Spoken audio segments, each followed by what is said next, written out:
ખેડા જિલ્લાના માતર તાલુકાના મહેલજ અને રૂડ ગામ વચ્ચે વહેતી વાત્રક નદીમાં ભૂમાફિયાઓની મોટી રેતી ચોરી પકડાઈ છે.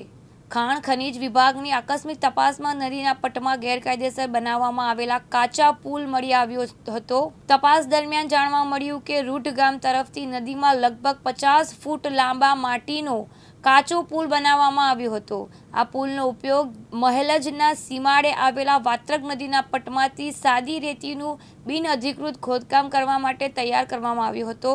વિભાગે તાત્કાલિક કાર્યવાહી કરતા આ ગેરકાયદેસર પુલને તોડી પાડવામાં આવ્યો હતો. સ્થળ પર કરવામાં આવેલ માપણીમાં 1085 મેટ્રિક ટન સાદી રેતીનું અનધિકૃત ખનન થયું હોવાનું સામે આવ્યું છે. ખાણ ખનીજ વિભાગે આ મામલે માતર પોલીસ મથકે અજાણ્યા ઇસમો વિરુદ્ધ ફરિયાદ નોંધાવી છે. પોલીસે ગેરકાયદેસર ખાણકામ હેરફેર અને સંગ્રહ નિવારણ અધિનિયમ એક્ટ હેઠળ ગુનો નોંધી વધુ તપાસ શરૂ કરી છે. બ્યુરો રિપોર્ટ દિવ્યાંગ ન્યૂઝ માતર ખેડા.